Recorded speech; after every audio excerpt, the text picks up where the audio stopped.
तो प्यारे बच्चों, एक बार फिर से आप सभी का आपके अपने YouTube चैनल एसकेएम स्टडी के इस लेटेस्ट वीडियो में बहुत बहुत स्वागत है।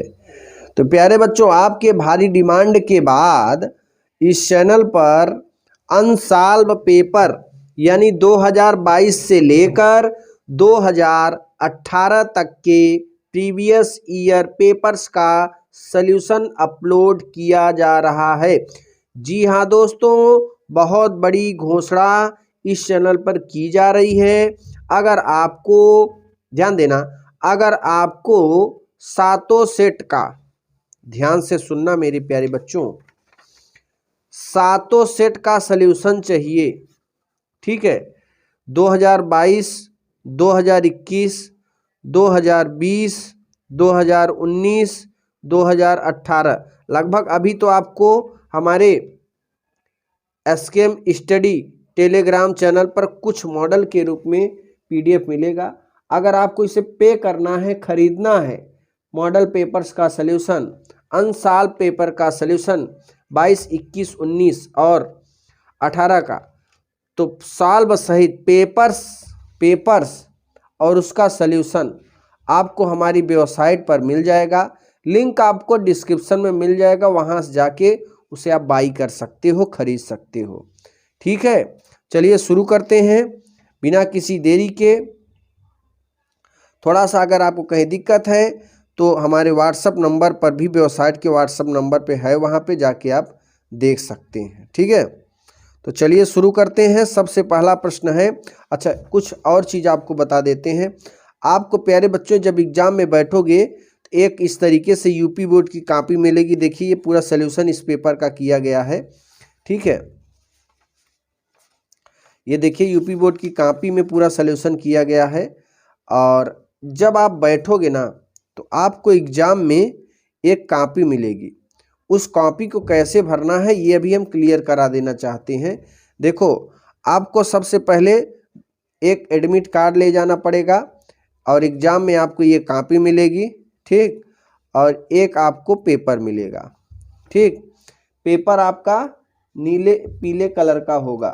ठीक, आपके पास होगा प्रीवियस ईयर पेपर, जैसा कि हम आपको यहाँ पे दिखा दें, इस कलर का आपको पेपर मिलेगा। ऐसे जैसे ये रसायन विज्ञान का है ना, तो आपको इस तरीके से इस कलर का एक पेपर जरूर मिलेगा आपका। ठीक, अब हमारे पास सारे पेपर्स तो है नहीं, इसलिए हम आपको एक मॉडल के रूप में दिखा दिए। ओके, चलिए अब इसका हम सल्यूशन करते हैं। सबसे पहले कॉपी कैसे भरेंगे वो आपको दिखा देते हैं। देखिए, जब एग्जाम में आप बैठोगे ना मेरे प्यारे बच्चों, तो आपको क्या करना है कि 10 अंक का रोल नंबर आपके एडमिट कार्ड में लिखा होगा और अंकों में 10 अंक का रोल नंबर इस तरीके से भरना है।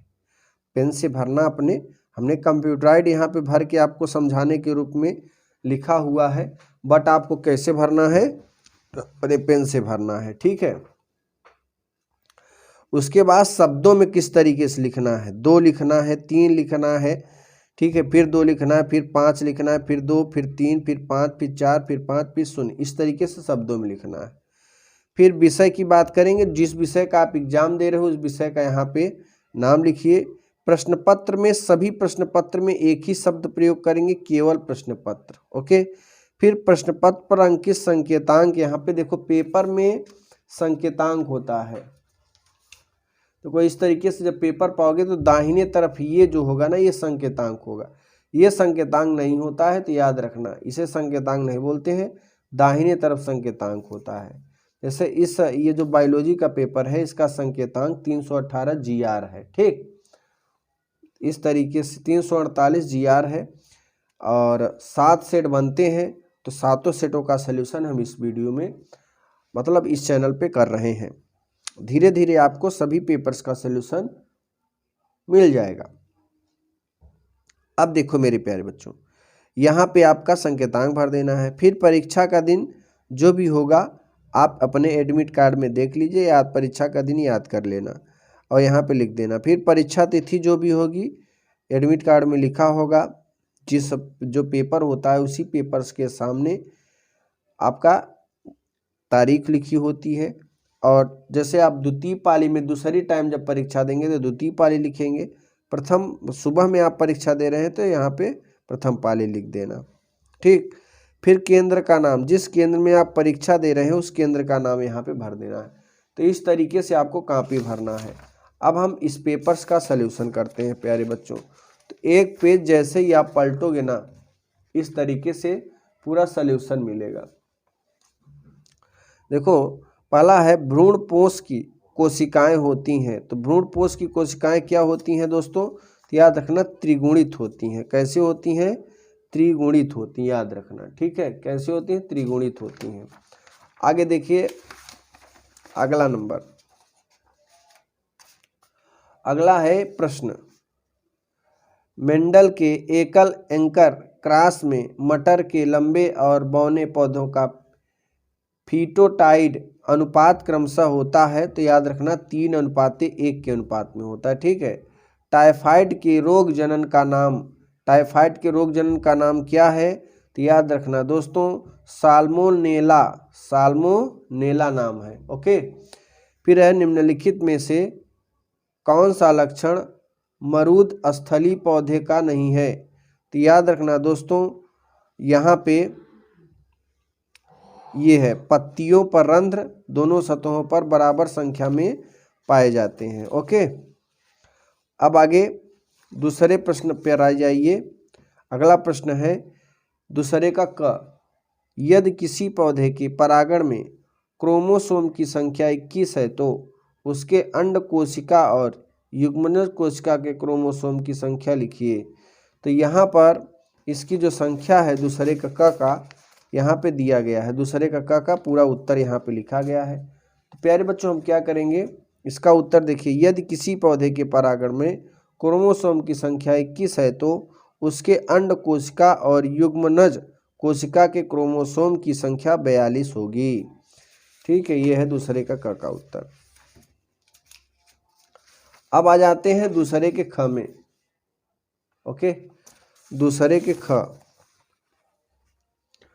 उस एंजाइम का नाम लिखिए जो जीवाणु भोजी के डीएनए को काटता है।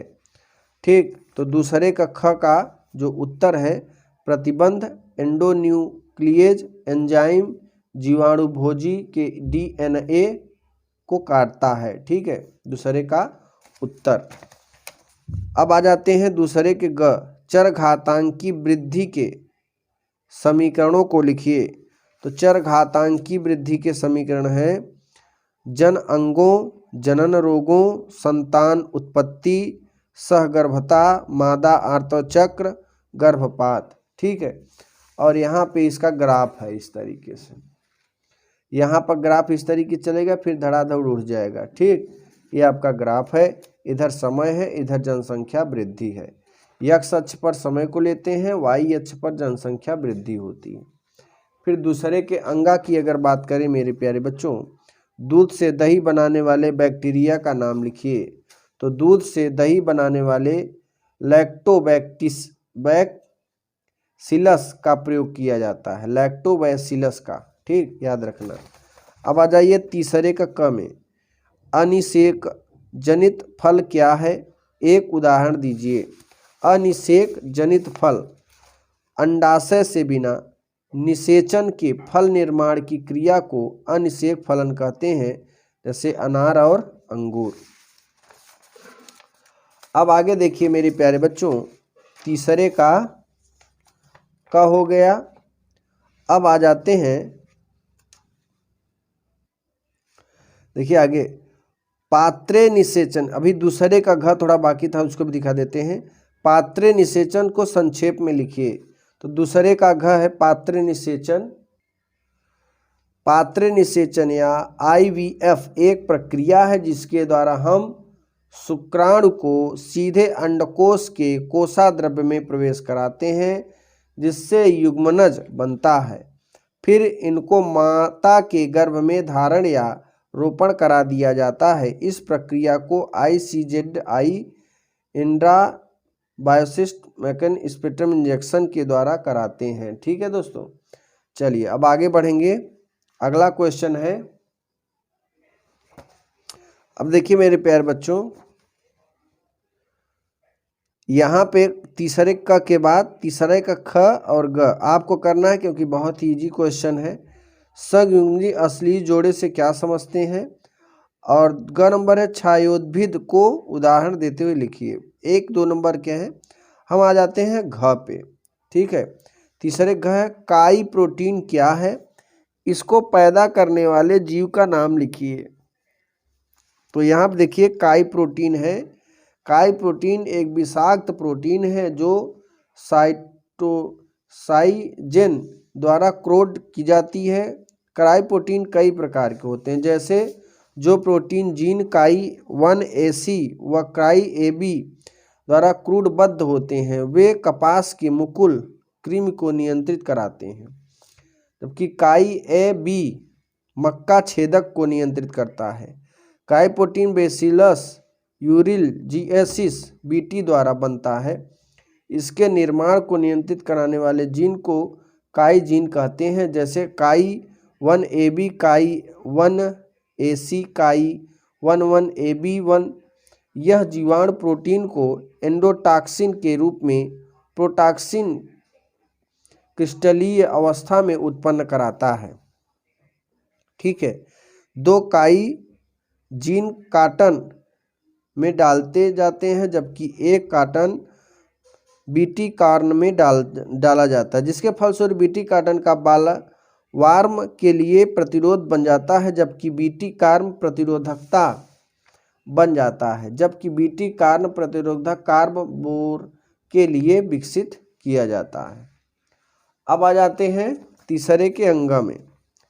ठीक, बायोरिएक्टर का संक्षिप्त वर्णन कीजिए। तो यहाँ पे देखो, ये बायोरिएक्टर एक बर्तन के समान है जिसमें सूक्ष्म जीवों, पौधों, जंतुओं एवं मानव कोशिका का उपयोग करते हुए कच्चे माल को जैव रूप से विशिष्ट उत्पाद, व्यक्ति, एंजाइम आदि में परिवर्तित किया जाता है। वांछित उत्पाद पाने के लिए जीव प्रतिकारक अनुकूलतम परिस्थितियां जैसे तापमान, pH, क्रियाधार, विटामिन, लवण, ऑक्सीजन आदि उपलब्ध कराता है। सामान्यतः बेलनाकार होते हैं या इससे घुमावदार आधार होता है, जिससे रिएक्टर के अंदर की सामग्री को मिश्रण में सहायता मिलती है। विडोलक प्रतिकारक के अंदर की सामग्री को मिश्रित करने के साथ साथ प्रतिकारक में सभी जगह ऑक्सीजन की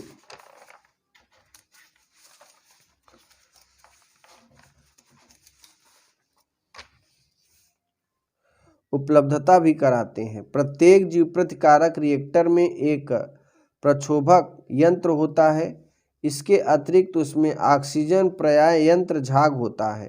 झाग नियंत्रण यंत्र, तापक्रम नियंत्रण यंत्र, pH नियंत्रण होता है। इसमें से समय समय पर संवर्धित उत्पाद की थोड़ी मात्रा निकाली जा सकती है। ठीक है, अब यहाँ पे देखो दूसरे का घ बता दिया था। अब आ जाते हैं चौथे के क में। ठीक है, तो प्यारे बच्चों चौथे का क है उत्तर। पहले प्रश्न देख लेते हैं। चौथे का क है, यहाँ पे देखो, शीत निष्क्रियता एवं ग्रीष्म निष्क्रियता के मध्य अंतर कीजिए। तो ध्यान देना, शीत निष्क्रियता एवं ग्रीष्म निष्क्रियता के अंतर कीजिए। ठीक, तो चौथे का ये आपका उत्तर है पूरा। यहाँ पे स्क्रीनशॉट ले लें, क्योंकि दोस्तों अगर हम पढ़ेंगे तो बहुत ज़्यादा समय आपका लगता है, इसलिए अब हम आपको केवल उत्तर दिखाएंगे। ठीक, चौथे का क हो गया यहाँ तक। फिर चौथे का ख का ये पूरा उत्तर यहाँ पे लिखा हुआ है। देखो चौथे का ख क्या है, शुक्राणु जनन क्या है।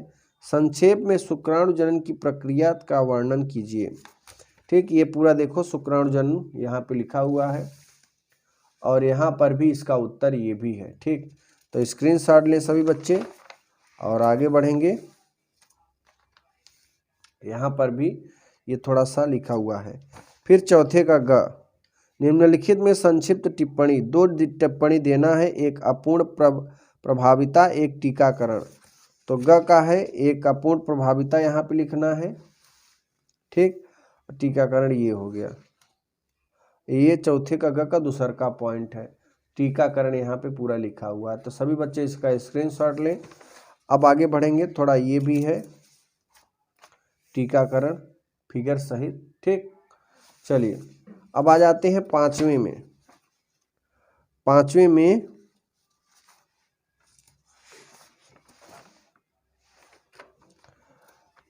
ध्यान देना दोस्तों, आपको मानव के स्त्री जन्म तंत्रिका का नामांकित चित्र बनाना है। तो चौथे का घ का ये उत्तर है, ध्यान देना यहाँ पे ये चौथे के घ का उत्तर है। ठीक है, किसका उत्तर है? चौथे के घ का। मानव के स्त्री जनन तंत्र का नामांकित चित्र यहाँ पे देखिए बना हुआ है। ठीक है, आप स्क्रीनशॉट लेके PDF बना लीजिए, या आप किसी भी आप देखेंगे सीरीज में ये चित्र बना होगा तो याद करके जाना, क्योंकि इसमें 3 अंक का आता है ये। ठीक है, ये चित्र बनाने के लिए। फिर आ जाइए पांचवें के क में। पांचवें का क है, जरा ध्यान देना, मेंडल पर संक्षिप्त टिप्पणी लिखिए। ठीक, तो यहाँ पे मेंडल पर संक्षिप्त टिप्पणी यहाँ पूरा लिखी गई है। तो सभी बच्चे इसका स्क्रीनशॉट लें। ठीक, और इधर भी है थोड़ा, ये भी इसका स्क्रीनशॉट ले सकते हैं। ओके, चलिए आगे बढ़ेंगे। अब पांचवें के ख की अगर बात करें, पांचवें के ख की अगर बात करें, सक्रिय प्रतिरक्षा एवं निष्क्रिय प्रतिरक्षा में उदाहरण देते हुए निवेद कीजिए। पांचवें का ख का यहाँ पे पूरा उत्तर लिखा हुआ है मेरे प्यारे बच्चों, आप देख सकते हैं इसका उत्तर। ठीक, स्क्रीनशॉट ले लें और अपने नंबर को अच्छा लाने के लिए इस चैनल से जुड़ जाएं, इस चैनल को सब्सक्राइब कर लें। चलिए ये इसका भी आप स्क्रीनशॉट लें। फिर पांचवें के ग का पहला, अब आगे चलेंगे मेरे प्यारे बच्चों। अब आ जाते हैं यहाँ पे पांचवें का ग का पहला दूसरा देखो पांचवें ग का पहला दूसरा 2 इसमें लिखना है। तो पांचवें ग का यहाँ पे पहला ये हो गया। ठीक, और इसका कुछ भाग यहाँ पर भी है, पांचवें ग का पहला, फिर पांचवें ग का दूसरा भाग यहाँ पर है। तो स्क्रीनशॉट लेके आप PDF बना लीजिए और उसको पढ़ते रहिए। सभी प्रश्न याद कर लो, प्रश्नों का उत्तर यहाँ पे लिखा हुआ है, उसको भी याद कर लो। फिर पांचवें का घ, पांचवें के घ की अगर बात करें, पारिस्थितिकीय विविधता एवं आनुवंशिक विविधता में अंतर, यहाँ पे देखो लिखा हुआ है पारिस्थितिकीय और आनुवंशिक अंतर क्या होता है। ठीक, तो स्क्रीनशॉट लें। फिर 6 नंबर देखेंगे, 6 नंबर RNA एवं DNA में अंतर कीजिए। RNA DNA में अंतर। ठीक, 6 का क, ये आपका RNA 6 का क है। ठीक, यहाँ देखो 6 के क में प्लेसेंटा और पौधे में गुरु बीजाणु जनन 2 है। तो यहाँ पे देखो ये पूरा लिखा हुआ है। ठीक, प्लेसेंटा गुरु बीजाणु जनन।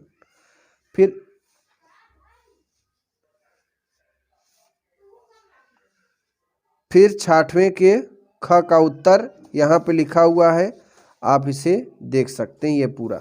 ठीक, ये 6वें के ख का है। ये आपके दोस्तों ये वाला जो है ना क का, ये पहला है 6 के क का, और ये 6 के क का दूसरा उत्तर यहाँ पे लिखा हुआ है। ठीक, यानी प्लेसेंटा का जो उत्तर है ये है ये वाला, और पौधों में गुरु बीजाणु जनन का उत्तर ये है। ठीक, स्क्रीनशॉट ले लें। फिर आगे बढ़ेंगे। अब आ जाइए 6 का क, 6 के ख, 6 के ख, RNA एवं DNA में अंतर। RNA DNA का अंतर यहाँ पूरा लिखा हुआ है, फटाफट आप इसका स्क्रीनशॉट ले लें। फिर 6वें के ग की अगर बात करें, सहोपकारिता क्या है उसका उदाहरण देखा, व्याख्या कीजिए। 6वें के ग का यहाँ पूरा लिखा हुआ है, तो स्क्रीनशॉट ले। फिर 6वें के घ की अगर बात करें, बीज पत्रधार एवं बीजों परोपकारिका के मध्य अंतर। ठीक, 6वें के घ का उत्तर यहाँ पे लिया गया है। ओके, सभी बच्चे स्क्रीनशॉट ले लें। फिर 7 नंबर आएंगे। 7 नंबर, जैव विविधताओं को परिभाषित कीजिए। इसको क्षति पहुंचाने वाले कारक और कारकों का वर्णन कीजिए। जैव विविधता के संरक्षण हेतु क्या उपाय है।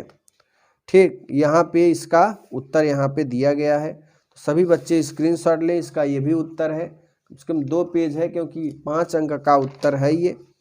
ठीक है, और 5 अंक में आप जानते हैं दोस्तों, अगर 5 है तो कम से कम 3 पेज तो लिखना ही पड़ेगा। तो 3 पेज का उत्तर ये रहा। फिर अब आ जाते हैं 8वां नंबर। 8वां नंबर, निम्न में से किन्हीं 2 पर टिप्पणी कीजिए। तो यहाँ पर 2 पर टिप्पणी करना है। सेंट्रल रोमा पे करो, 4 दिया है, 2 पर टिप्पणी करना है 8वें में। ठीक, 2 पर यहाँ टिप्पणी हुई है।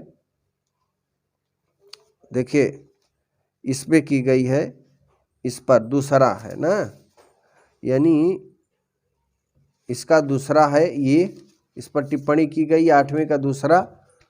8वें का दूसरा, फिर आ जाइए इधर, फिर इस पर की गई है प्यारे बच्चों आंतर चक्र पर, 4थे नंबर पर। ठीक है, इसके 4थे पर आंतर चक्र पर, ये इसका उत्तर ये रहा। चलिए अब आगे बढ़ेंगे। अगला है अथवा में, ये वाला नहीं करना है क्योंकि इसमें से कर दिया। फिर 9 नंबर, निम्नलिखित पर टिप्पणी लिखिए। तो मनुष्य में लिंग निर्धारण और परिवार नियोजन पर टिप्पणी करना है। तो यहाँ पर लिंग निर्धारण और परिवार नियोजन, तो लिंग निर्धारण पहला नंबर पर इस पर टिप्पणी की गई है, लिंग निर्धारण पर। ठीक है, और दूसरा नंबर यहाँ पे परिवार नियोजन पर टिप्पणी की गई है। तो सभी बच्चे इसका स्क्रीनशॉट लें और इस चैनल को ज़रूर सब्सक्राइब करें, क्योंकि ये चैनल आपके लिए बहुत ही ज़्यादा मेहनत कर रहा है। लगातार एक के बाद एक नए सेट के साथ हाजिर हो रहा है। तो सभी बच्चे इस चैनल से जुड़े, इस चैनल को सब्सक्राइब करें।